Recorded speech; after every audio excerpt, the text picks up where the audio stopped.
Hello guys, welcome back to my channel. Thank you so much for clicking on this video. So in today's video, I'm going to be answering the remaining questions from the question and answer session which I posted some days back. So in this video, I think I've got like 3 more questions to answer, and that's what I'm going to be trashing out in this particular video. If you are new here, you are highly welcome. Thank you so much for stopping by. The first part of this video will be linked in the description box below. You should consider watching it because I bet you are going to find a lot of value in it. So this is the concluding part, and I'm going to be starting with a question from Okpe Love. She said, please, can you do a guideline for migration to Ireland for nurses? Before I forget, if you are new here and you're not subscribed yet, please click on the subscribe button and tap the notification bell beside it. This way you'll be the very first person to know anytime I upload a new video. Now let's jump back in. So Okwe wants to know the guideline for migration to Ireland as a registered nurse. So Okwe, thank you so much for this question. Now, for migrating to the island as a registered nurse, especially as an international or overseas registered nurse, the first thing that you need to do is to go to the NMBI website. This is the equivalent of the NMC of the UK. So the NMBI actually regulates the activities and registration of nurses in Ireland. So once you get to this website, you click on registration.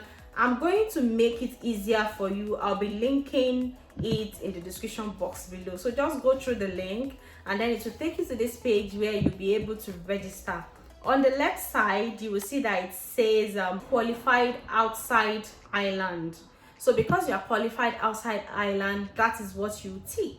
You tick on that and it's going to give you more information on how to go about it, what you need to know. There's also an application guide that will pop up for you to download. I suggest you download this and have a thorough read through so that you'll understand what this whole process will be.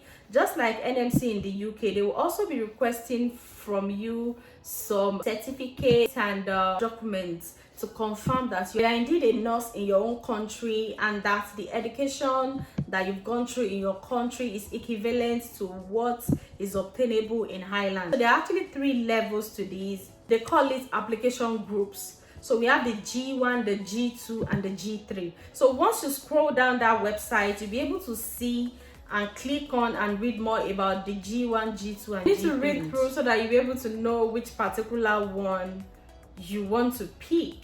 So after that, you go through the application process, and here they will give you a thorough breakdown of everything. Like, it's a very comprehensive breakdown of what you should expect, how you will go about things, and they really made it so simple for you on that website. And usually you need your IELTS. You need to have your International English Language Test System certificate. I'm not sure of the band, but if I can get the band, if I can get to know what the band is, I'm going to put it on the screen. So you need to do your IELTS and have it. And in addition to having your IELTS at the correct band, you also need to provide some documents, some certifications such as your passport, your school transcript, your birth certificate, marriage certificate, you know, and all those important stuffs. And after you've gone through all the process, you need to get an employer in Ireland. And as opposed to the UK, actually, they are still actively using agencies. So you can just find an agency to, you know, get you an employer, or you can do that by yourself, do your interview, get employed, and then you can travel over there. This is actually a summary because it's a very long process and it's going to actually take a whole lot of time by itself. So if you will go on that website, I'm sure that you'll be able to follow the steps and be successful with application and registering with their nursing bodies. I hope that is helpful. So the next question is from Nesando, and she said, hi, what are some other nursing career options in the UK aside bedside nursing and mental health? Okay, so there are a whole lot of nursing careers in the UK, aside from bedside nursing and mental health, aside from working in the NHS and working in care homes, you can work as a 111 clinical advisor. You know, people that work in the call center, that they pick calls from people who call 111, people who call 999, you know, for the emergency, and also for clinical advice. You can work with them. You can work with private laboratories, pharmaceutical companies. You can work with them. Some of them, not all of them, actually have sponsorships, but there are some of them that can actually sponsor. So if you apply and they give you the job and they can sponsor you, that's great. You can work with them. So what these kind of nurses do mainly is they take bloods, they monitor patients, especially for research studies. You know, these pharmaceutical companies, they do a lot of research just to test different medications, you know, and all that. You can work as 111999 clinical advisor. You can work as a district nurse or a community nurse. You go from home to home to see different people. You can also work as a child nurse. Is it child nurse they call them? Yeah, people who monitor the growth of children. Like, I just gave birth now, and then the nurse will come in. I think they are part of the community nurse also. They come in to check the growth of the child. Is there any stunted growth? Is the baby's growth in alignment with the normal milestone that is expected of a child of his or her age? You know, also you can work as a general practice nurse. These are the nurses that work specifically in the GP practice, the GP surgery. So they see clients, they see patients, they check them, they assess them and all that. You can work as a GP nurse. You can also work as a disability assessor. Like, these people, they work remotely. They don't work in the hospital, they work in offices. Sometimes also they can work from home. So you can work from home as a disability nurse assessor, and for this kind of job, you are assessing the need of a particular person to know whether or not the person meets the eligibility criteria for the government's benefit as a disabled person. You can also work as a cancer research nurse or an oncology nurse in cancer research facilities such as Mary Curie, Macmillan. Yeah, they have nurses who work with them, although it's more like bedside nursing also. But I think the experience is kind of different because they are not NHS. You can also work as an educator, like lecturing, university and all that. I know that's a kind of a higher level something, and they won't just, you know, accept you into the education system just like that from overseas. And also, but it's something that you can work towards. Also, you can work as a school nurse. There is a huge demand for school nurses also in the UK. And even in the NHS, there are different departments.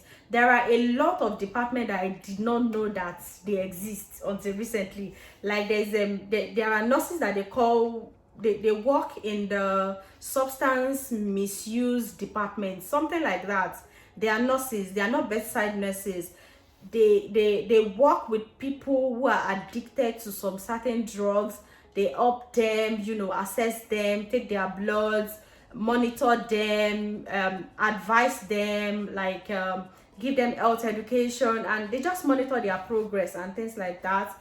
And also there are different departments also. There's endoscopy. You can work in the outpatient department, you know, just the OPD. There are actually a lot of opportunities, a whole lot. I'll advise you go to nhsjobs.co.uk, and there are also other NHS or other nurse jobs website that I'm going to be linking in the description box below. Go through them and you can see a whole lot different types of vacancies and nursing positions that are available in the UK. And Nesando also asked another question, which is it compulsory to start your shifts in the week on a Monday or you can choose to start working any day of the week, say on a Wednesday. The way it works here in the UK, you really can't say that this is when you want to start working, if you get what I mean. What I mean is that their week starts every Monday. Not everybody will be on duty on Monday. Of course, there will be some people that will be on duty on Monday. And the way it works is that usually you work 3 days this week, 4 days next week, 3 days, 4 days, 3 days, 4 days. That's how it is with more care homes. But with most NHS, I think it's 3, 3, 3, 4. So there are 4 weeks in a month. You work 3 weeks this week. 3 days this week, 3 days next week, 3 days upper week, then 4 days the last week. And then for this also, it doesn't mean that you'll be working the same exact days. Like you work Monday, Tuesday, Wednesday this week, then you're going to work Monday, Tuesday, Wednesday next week. No, they shuffle it. They shuffle it in such a way that it's fair on everybody. So if you get your weekend off this week, next weekend know that you are working. Upper weekend, get it off, except you choose that you want to work for that weekend. So about your question that is it compulsory to start your shift in the week on a Monday? It's not compulsory, and most of the time you won't start your shift on a Monday. No, because normally you're supposed to work 37.5 hours, and when you divide that by 12, that's roughly like 3 days and some hours. So you only have like 3 to 4 days in a week to work, and every day you work will not always fall on the same day of every week. Do you understand? So you might not be able to say, oh, I don't want to work on this day, but it doesn't mean that your work day will always start on a Monday. There are always times that I am off duty on Mondays. Yeah, so that's how we do. Although you can always request from your manager or whoever your superior is, but you know, that's just the basic. You don't have to necessarily work every Monday. No. The next question is from JXO. He or she said, can the working hours for students be enough to fund school fees? Thank you. This one is a thick one. Okay, can the working hours for students be enough to fund school fees? Okay, usually in the UK, when you come in as a student, you're only allowed to work 20 hours a week. Yeah, you're only allowed to work 20 hours a week. That is equivalent to around 80 hours a month. So if you're working 80, we'll need some calculating in here. So let me open my calculator. Let's say you're working 80 hours in a month. Most of the companies in the UK will pay minimum wage to students who are working, you know, who are doing part-time work, working 20 hours per week. They pay minimum wage, and the minimum wage is around, I think, £8 something, I think, but let's just say £8. That's the minimum wage. That's £8 per hour. And for people who work in healthcare, that's if you have chosen to make working as a carer your part-time job, you might get higher than that. Some earn as much as 10, 12, 14 pounds an hour as a carer, as a student in the UK. But let's leave it at the minimum wage, which is 8. So you are working 80 hours per month, and at £8 per hour. So 80 times 8 equals £640.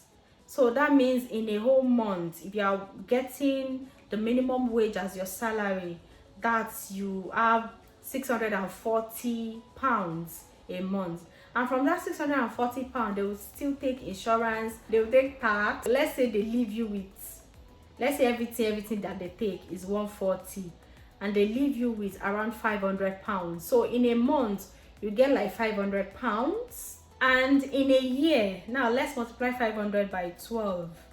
In a year you get £6,000. That's if you did not touch that money at all, like if you did not touch it. Working part-time as a student on a minimum wage salary, this amount is very small compared to how much international students pay for school fees in the United Kingdom. The least that I have seen that international students actually pay for tuition fee here in the UK is 9,500. That's the least I have seen. There might be lesser ones, so but me, I've not seen anything less than 9,500 pounds per year.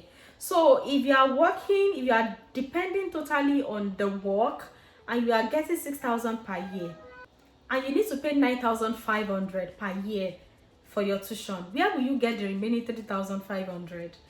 The best bet, which is what most students do, is they go for healthcare jobs, because healthcare jobs actually pay more. Especially these agencies, they pay more. They target holidays, bank holidays, they pay extremely well. They can pay up to £20 an hour on bank holidays. So I won't say it's impossible. I will not say it's impossible, but at some point I think you also need some kind of support. And I think the students that are watching me, like you are mainly here in the UK as a student but you work part-time, please let us know in the comment section, how do you cope? Is the money that you get from working part-time, is it enough? Is it enough for you to actually pay your tuition, feed yourself, house yourself, go out with friends and all that, you know, live life comfortably in the UK? Is it enough, or do you still depend on income or something from your parents, or you know, from friends and family? Please let me know in the comment section. So this brings me to the end of the question and answer.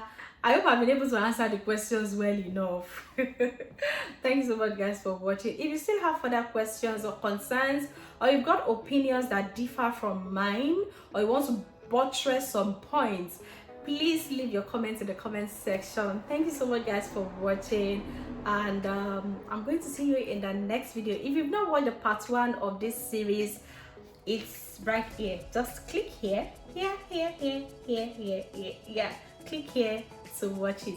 I'll see you in my next video, guys. Thank you so much. Bye bye.